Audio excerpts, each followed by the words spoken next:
Assalamualaikum warahmatullahi wabarakatuh. Alhamdulillahillazi arsala rasulahu bil huda wa dinil haqq yuzhirahu ala dinihi kullihi wa kafa billahi syahida.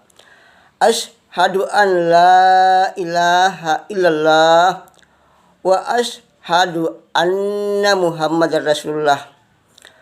Allahumma sholli ala Muhammad wa ala ali Muhammad.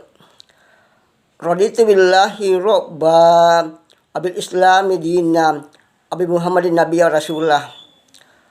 Rabbi syrah li sadri wa syrli amri wahlul uqdatan min lisani yafqahu qawli. Amma ba'd. Para pemirsa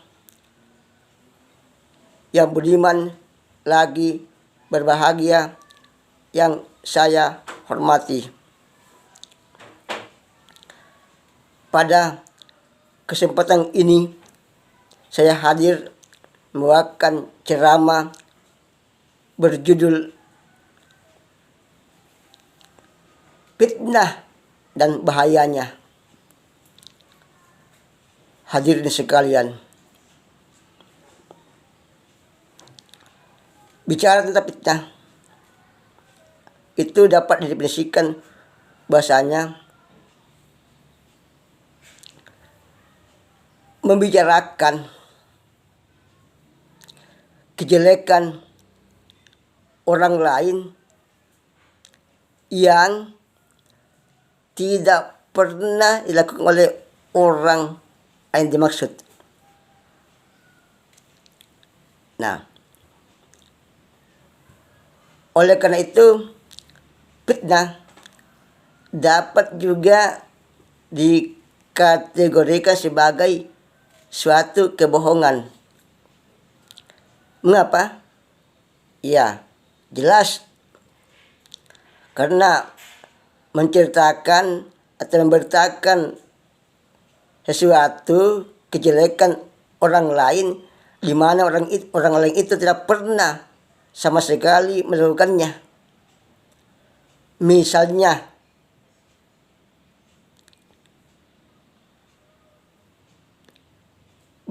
menuduh seseorang melakukan pencurian, padahal orang itu tidak melakukan pencurian. Nah, oleh karena itulah, makanya di dalam Al-Quran Allah Subhanahu wa Ta'ala berfirman pada surah Al-Baqarah ayat 191. A'udzubillahi minasyaitonirrajim. Bismillahirrahmanirrahim. Wal fitnatu asyaddu minal qatli, yang artinya fitnah itu lebih kejam daripada pembunuhan. Mengapa? Seseorang yang telah difitnah oleh orang lain itu secara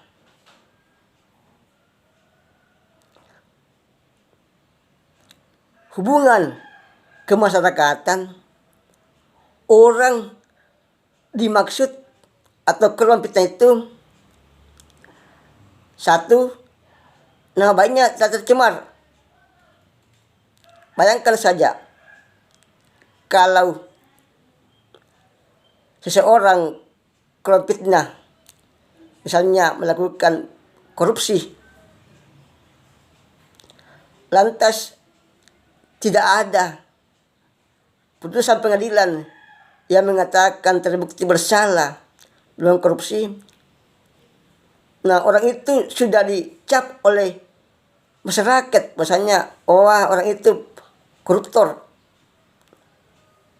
Karena kasihan bukan cuman orang itu saja, tapi seluruh anggota keluarganya tercemar namanya. Mereka, orang itu dan keluarganya merasa tersisih di masyarakatnya. Nah, memang dewasa ini fitnah-fitnah sangatlah menjamur. Lihatlah di media-media sosial, apakah WhatsApp, Twitter, Facebook, setiap hari kita jumpai berita-berita namanya hoax. Nah, berita yang hoax itu yang tidak benar beritanya itu merupakan fitnah atau kebohongan.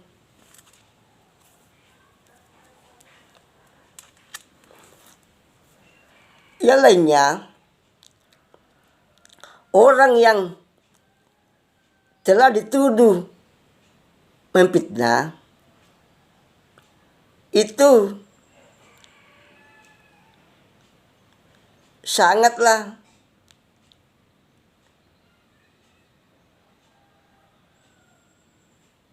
tidak dipercaya lagi oleh sesamanya, bersama orang. Kita ambil contoh seorang yang difitnah melakukan korupsi, sekalipun belum ada putusan pengadilan, maka orang itu tidak mungkin dikasih lagi amanah untuk mengembang sesuatu tugas. Padahal orang itu sangat berkapasitas untuk mengemban tugas dimaksud.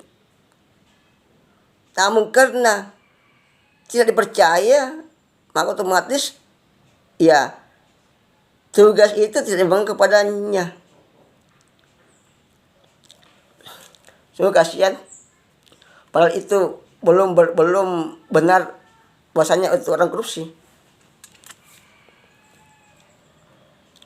Lalu selain tadi nama baiknya tercemar, yang kedua tidak dipercaya lagi, berikutnya lagi ya sekali lagi orang itu tersisih di masyarakatnya. Orang itu karena tersisih sehingga orang itu ya tetangga-tangganya misalnya tidak melakukan lagi hubungan dengan orang itu. Lalu secara luas lagi, bahasanya setiap kali orang itu kemana-mana, ya orang lain pada menjauh. Sungguh kasihan. Nah, itu tadi bagi korban fitnah. Sekarang bagi pelaku fitnah. Bagi pelaku fitnah, Nabiullah sallallahu alaihi wasallam pada suatu riwayat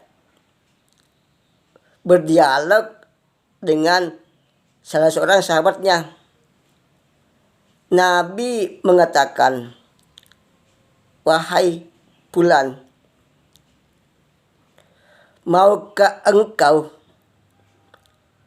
ku ceritakan orang yang bangkrut?"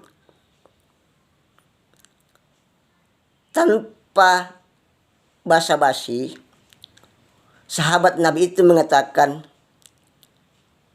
"Mungkin orang yang dimaksud bangkrut itu adalah orang yang miskin, orang yang merugi perdagangannya. Nabi mengatakan bukan. Lalu sahabatnya bertanya, apa gerangan ya Rasul? Nabiullah Muhammad SAW mengatakan, orang yang bangkrut itu adalah orang yang selama hidupnya di dunia itu banyak melakukan ibadah, banyak sholatnya, tahajud tengah malam, salat sunat duha, salat sunat witir, salat berjamaah. Lalu secara muamalah banyak bersedekah, banyak berzakat, banyak memberikan makanan kepada orang miskin dan anak yatim. Lalu banyak yang bantu pembangunan sarana ibadah seperti masjid, musala dan semacamnya. Dan banyak yang bantu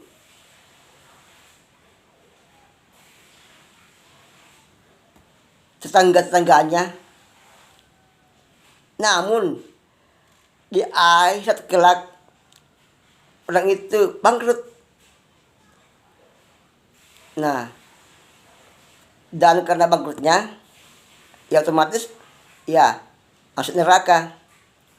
Nah, orang sahabat Nabi tadi mengatakan, siapakah dimaksud orang yang merugi itu ya Rasulullah?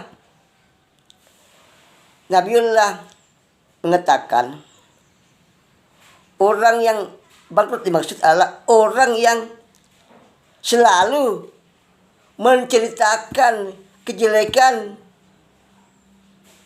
sesamanya manusia. Padahal orang dimaksud tidak pernah melakukan hal yang disampaikan itu. Berarti kata, orang itu tukang fitnah. Itulah yang kelak akan merugi. Nah sebaliknya, seluruh, kata Rasulullah, seluruh pahala orang tukang fitnah itu akan diserahkan kepada korban fitnah dimaksud. Sebaliknya, orang yang merasa korban fitnah itu diambil seluruh dosa atau keburukannya, lalu diserahkan kepada tukang fitnah itu. Jadi disitulah orang bangkrut, karena tadinya di dunia banyak melakukan ibadah, tapi karena sering juga memfitnah orang, maka bangkrutlah dia. Sudah saya bukan ibarat seorang yang telah mengumpulkan harta, uang yang banyak,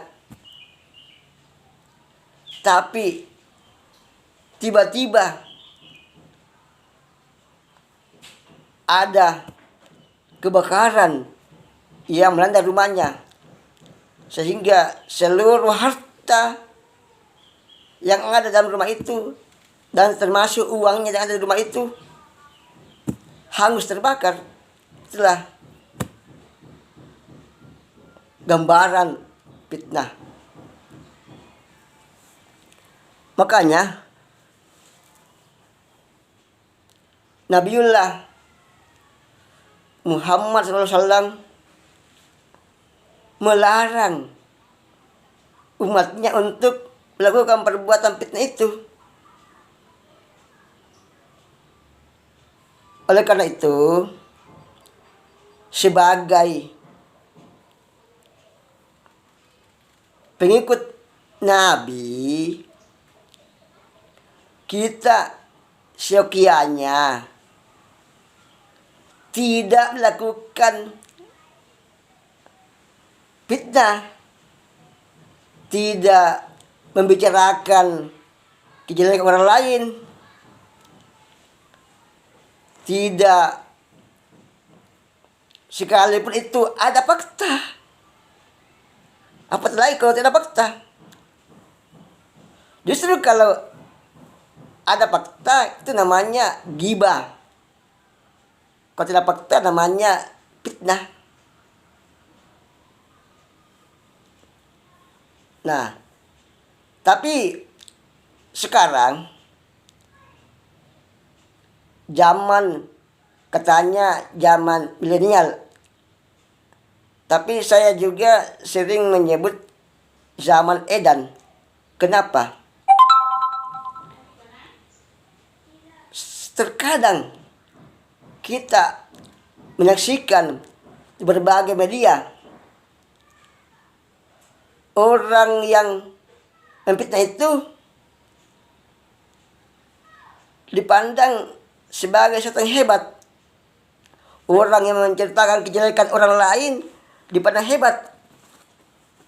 Bahkan kalau korban fitnah itu melapor ke polisi misalnya, maka orang kebanyakan mengatakan itu pelanggaran HAM. Itu suatu ekspresi, itu suatu kritikan. Nah, disitulah kita harus membedakan mana itu fitnah, mana itu kritikan. Kalau fitnah, sekali lagi, kalau fitnah itu menceritakan perilaku jelek orang lain, di mana orang lain itu tidak pernah melakukan hal dimaksud.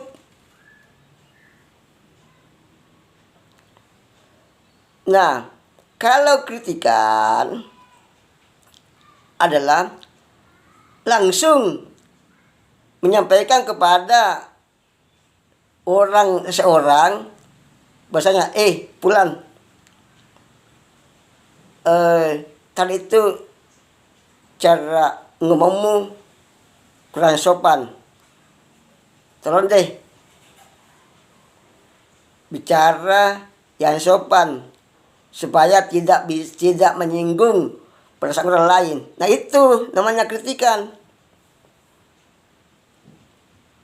Mana ada kritikan menceritakan kejelekan orang lain di hadapan, apalagi di hadapan publik.